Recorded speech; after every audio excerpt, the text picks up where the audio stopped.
Eh bien, bonsoir tout le monde.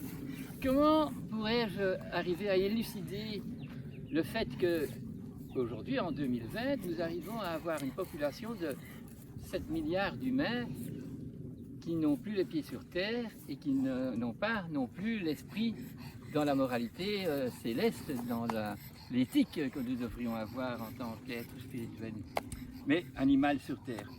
Alors on va commencer avec les carottes, donc c'est plus profond que l'herbe qui est à la superficie de la terre, qui est à la hauteur des pâquerettes. Eh bien les carottes, c'est déjà des plantes qui sont dans la terre. Et pourquoi je pense aux carottes? Parce que je me posais la question toute la journée, qu'est-ce que a fait que nous avons perdu toutes les liaisons avec l'artisan, avec les bonnes traditions que nous avions partout. Déjà, quand je dis qu'on avait partout, c'était partout autrement. Tandis que maintenant, partout, c'est la même chose. Que vous allez au Lidl, au Deleuze, au Carrefour, vous avez les mêmes trucs que vous achetez pour manger, qui sont des produits finis ou des produits déjà trafiqués par l'industrie et que vous ne savez même pas comment ils sont faits. Alors, je me rappelle d'une histoire avec le grand-père de la maman de mes enfants, qui a vécu très longtemps, plus de 93 ans, je crois. Eh bien, c'était un homme qui est né et qui pesait 600 grammes. Vous vous rendez compte? 600 grammes né à la maison et qui a été mis, pas dans une couveuse puisqu'il est né à la maison, il a passé son temps dans un sabot. Vous connaissez les Hollandais, ils ont des sabots d'Ondine. Ah, je ne suis pas si vilaine avec mes sabots. Eh bien, ce petit bonhomme a survécu et il est devenu plus de 2 mètres en pesant plus que 110 kilos. Une armoire à glace qui travaillait le bois ébéniste, qui était vraiment avec un charme et tout à fait pondéral avec la terre et avec un but de rester un artisan qui savait donc utiliser ses mains et des instruments d'artisan. Eh bien lui, quand moi j'ai eu 6 enfants, et il avait un potager. Ce potager, il le connaissait sur le bout des doigts, donc c'était pour moi une leçon de vie extraordinaire, parce que moi je suis né en Afrique, au pays des Bamboulas, mais, pardon on ne peut plus dire ça, mais c'était pas péjoratif, hein? C'est parce que nous venait une chanson qu'on chantait toujours. Eh bien, donc j'allais avec les enfants voir la grand-mère et en même temps l'arrière, le père de sa grand-mère. Eh bien, il nous racontait qu'ils étaient le temps de mettre les radis, le temps de mettre des salades, et ceci et cela. Mais il ne me racontait pas d'où venaient les semences. Alors quand je lui ai posé la question, il a dit, ben, je l'achète à des endroits où je pense que c'est des bonnes semences. Et de ce temps-là, il n'y avait pas encore Monsanto. Hein. Mais je dis, moi je voudrais quand même voir une semence, parce que quand je connais les carottes, bon, la plupart des gens connaissent la carotte en connaissant que ça. Ils ne savent même pas qu'il y a de la verdure. Maintenant, quand vous avez quelqu'un qui a un potager, au moins il y a la carotte rouge, enfin elle peut avoir beaucoup de couleurs, vous savez, et la verdure verte. Mais alors, quand ça commence à grandir, puisque nous ne pourrons plus manger la carotte, puisqu'elle va servir de nourriture pour monter les tiges jusqu'à ce qu'en haut, nous avons une ombilicère, donc ça veut dire une espèce de fleur extraordinaire qui sera pleine de semences. Eh bien, mon grand-père a autorisé de laisser quelques plants de carottes. Et un jour, c'était plus qu'1,5 mètre. Je vous montrerai tout à l'heure encore une vidéo pour expliquer ça.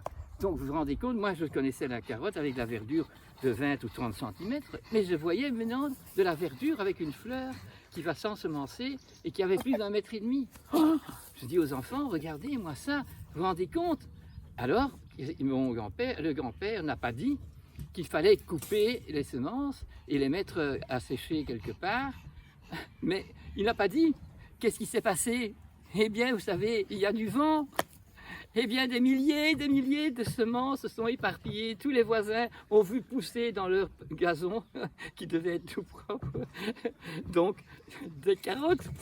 Et on a eu des plaintes, bien sûr, parce que des carottes dans le gazon de la voisine, hein, et sur le trottoir ou entre les haies, c'était un peu inconnu. Mais voilà, bon, j'ai appris que j'étais, moi, déjà un con et pas un connaisseur des carottes, puisque je ne connais pas le cycle entier.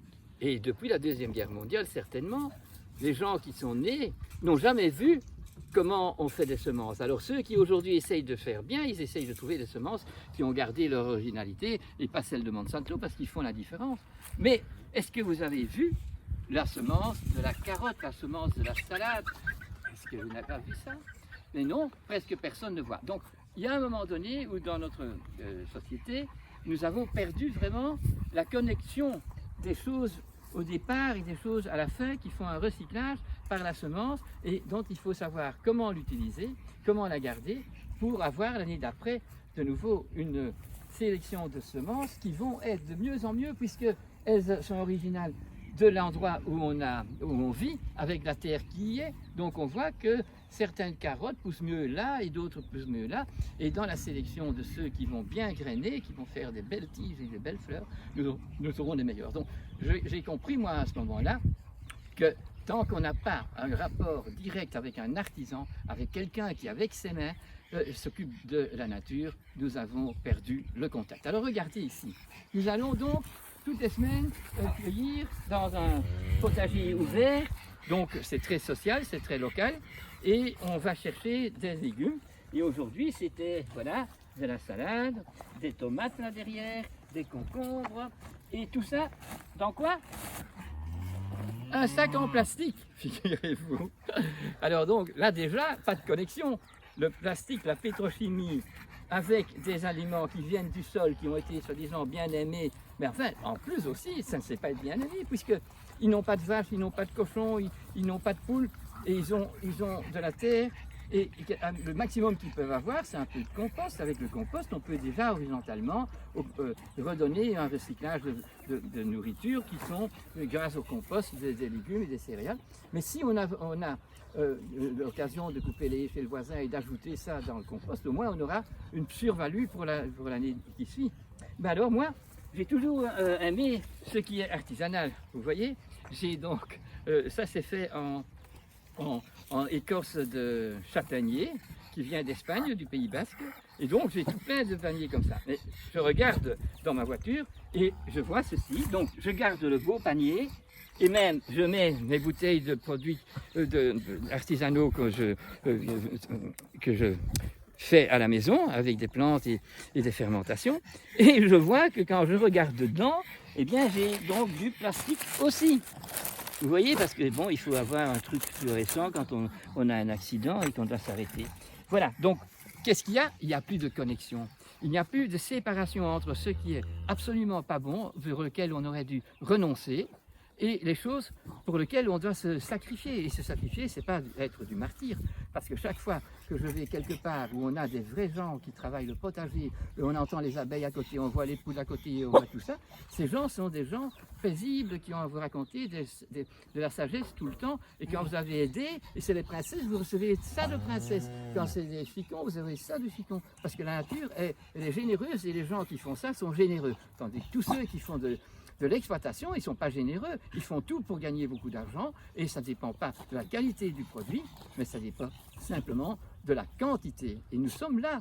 Et la quantité, parce qu'on doit en avoir, eh bien, comme on n'a pas d'engrais naturels, puisqu'il n'y a plus de fumier, parce qu'il n'y a plus de fermette, eh bien, nous avons un trou dans la santé. Alors, ceux qui ont compris que la terre a été très mal manipulée, qu'elle a été retournée et qu'on mettait dedans des engrais chimiques et que la terre est donc en érosion, en catastrophe, heureusement, il y a la permaculture. Mais c'est une méthode, c'est un médicament, c'est une façon de régénérer quelque chose qui est mort. Et donc, on ne doit pas avoir aversion du fumier. Mais c'est compréhensible, il n'y a plus de fumier, donc on ne sait plus faire de la biologie. Nous sommes perdus. La biologie, c'est la logique de la vie. Bio, c'est la vie. Logos, c'est le langage. Et ce que je voulais vous faire comprendre, c'est quand on a perdu ce langage, quand on peut démolir un atome et qu'on ne sait plus que c'est un symbole et qu'on est dans le diabole et qu'on ne sait pas que c'est diabolique. Mais dès qu'on a commencé avec les sciences, avec l'économie et avec les consommateurs, qui ne sont plus des connaisseurs, la multitude des gens, autant les producteurs que ceux qui fabriquent, que ceux qui consomment, sont idiots au point de vue de la biologie. Ils ont divorcé avec la terre, divorcé avec leur but existentiel. Si on commence à comprendre ça, eh bien, on va redevenir amoureux de la terre et on va vouloir apprendre, tous ces gens qui restent et qui encore continuent à être des artisans, de nous apprendre. Alors, un artisan qui sait jouer du violon, un artisan qui joue du piano, fantastique, j'enlève mon chapeau. Mais si je sais jouer du violon avec un piano, enfin, avec un truc technologique, ben, j'ai dévié, j'emploie donc des choses. Et c'est bien sûr une créativité de ma part de savoir travailler avec mon ordinateur, de suivre mon GPS. Mais ce n'est pas de l'artisan.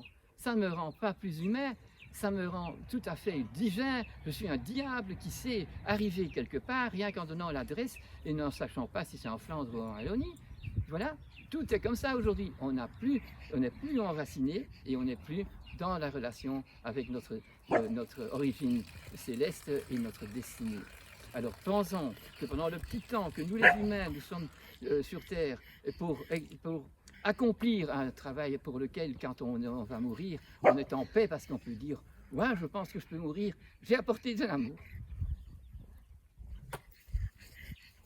Merci beaucoup.